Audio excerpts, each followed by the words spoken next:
Hi friends. आप देख रहे हैं निवेश पॉइंट। मैं आपका दोस्त Rashid, amphi registered mutual fund distributor. दोस्तों, हमारे इस चैनल के ऊपर हम आज से एक नई सीरीज शुरू करने जा रहे हैं, जो कि इन्वेस्टर बायसनेस के ऊपर।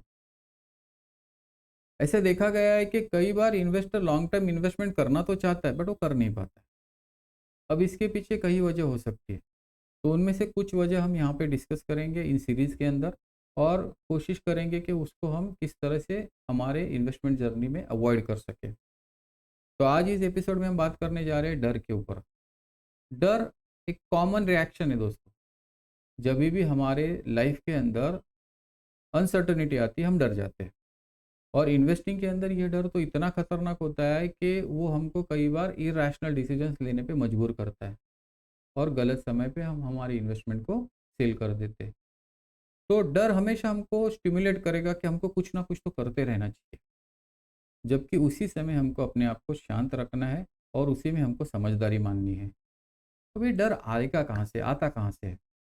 तो आपके आसपास जो न्यूज़ चलती है, नेगेटिव न्यूज़ चलती है, वो डर को पैदा करती है। फिर वो वॉर की न्यूज़ हो, फिर वो इन्फ्लेशन की न्यूज़ हो, या पॉलिटिकल रिजल्ट्स की न्यूज़ हो, मतलब जो इलेक्शन रिजल्ट्स आते हैं उसकी न्यूज़ हो, या कई बार मार्केट क्रैश की न्यूज़ से भी हम डर जाते हैं।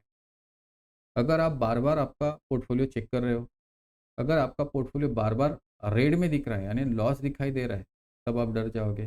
और कई बार तो सिर्फ़ मेरे आजू-बाजू में लोग सेल कर रहे हैं, तो मैं भी मेरे इन्वेस्टमेंट को डर के मारे सेल कर देता हूँ। इसका बेस्ट एग्जांपल हम देख सकते हैं, जब हमारे यहाँ पे कोविड आया था।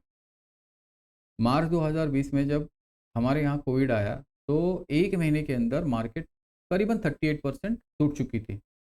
लोगों में इतना डर था कि लोगों ने अपना सारा के सारा म्यूचुअल फंड रिडम्पशन में डाल दिया, और अपने लॉस को बुक कर दिया। उसके आगे की कहानी हम सबको पता है। अगले 18 महीनों में मार्केट ने 100% रिकवरी दे दी। तो क्या सीख मिली हमको दोस्तों? कि पैनिक सेलिंग हमेशा आपको क्या देगी? एक परमानेंट लॉस देगी। तो हमको डरना नहीं है ऐसे समय पे। हमारे डर को हमको कंट्रोल करना है, हमको हमारे प्रोसेस के ऊपर भरोसा रखना है, और हमको इन्वेस्टेड रहना है। अगर आप आपके डर को रिएक्ट कर रहे हो, तो आप क्या कर रहे हो? तो जैसे हमने देखा कि जो आपका नोशनल लॉस दिख रहा था, यानी आपके पोर्टफोलियो के अंदर जो आपको लॉस दिख रहा था, उसको आपने कन्वर्ट कर दिया एक्चुअल लॉस में। फिर उसमें जब मार्केट ने रिकवरी कर दी, वो रिकवरी को हम मिस कर गए, और फिर रिग्रेट आया हमारे अंदर कि हमने यार मौका छोड़ा, तो हमने हायर लेवल पे एंट्री मार दी। तो डर ने आपसे क्या करवाया? डर ने आपसे हायर लेवल पे बाइंग और लोअर लेवल लेवल पे सेलिंग करवाई। जबकि इन्वेस्टमेंट का बेसिक रूल क्या है?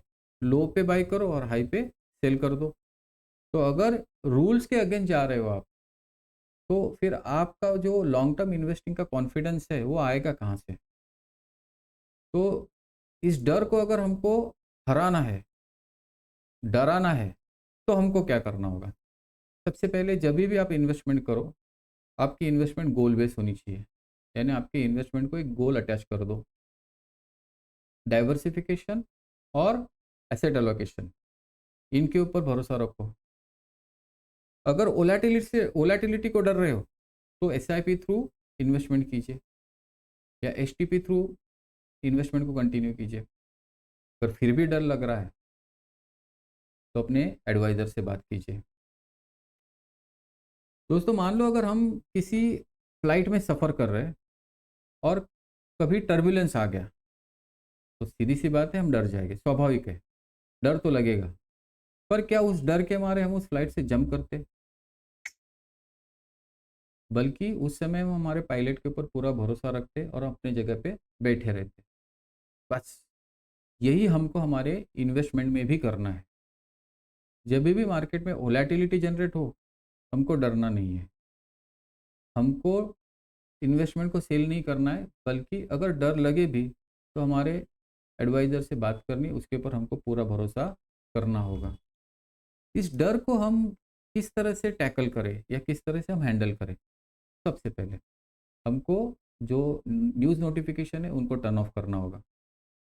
अगर हम डेली बेसिस पे हमारे पोर्टफोलियो को देख रहे हैं, तो एक ना एक दिन तो आपका कोई ना कोई तो इमोशन ट्रिगर होगा, और आप आपके इन्वेस्टमेंट को बेच दोगे। तो इसीलिए आपको डेली बेसिस पे पोर्टफोलियो बिल्कुल भी नहीं चेक करना है। बल्कि अगर आपको पोर्टफोलियो का रिव्यू लेना ही है तो क्वार्टरली बेसिस या एनुअल बेसिस पे लेना है।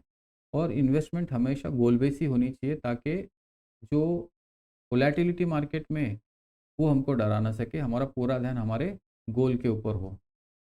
तो अगर इसको हम सम अप करें तो डर जो है वो एक नेचुरल है। हाँ, उसके ऊपर रिएक्ट होना है या नहीं होना ये ऑप्शनल है, ये हम डिसाइड करते हैं। अगर आप डिसिप्लिन मेंटेन कर रहे हो आपके इन्वेस्टिंग के अंदर, जैसे कि आप एसआईपी कर रहे हो, तो आप डेफिनेटली आपके हर एक इमोशंस को आप बीट कर सकते हो। और जब भी आप डिसीजंस ले रहे हो, एक बार अपने आप से पूछ के देखना, क्या यह मेरा डिसीजन जो है ये गोल बेस है या मैं डर के ले रहा हूँ।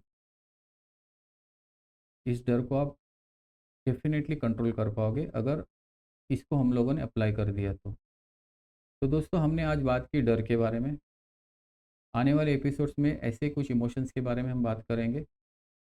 तो मेरा कोशिश यही रहेगा कि इस तरह से आपके बिहेवियर को मैनेज कर सकूं, या फिर आपको किस तरह से रैशनैलिटी आपके अंदर लेके रहूँ, जनरेट कर सकूं। तो अगर आपको कंटेंट्स अच्छे लगे हैं तो चैनल को सब्सक्राइब कीजिएगा।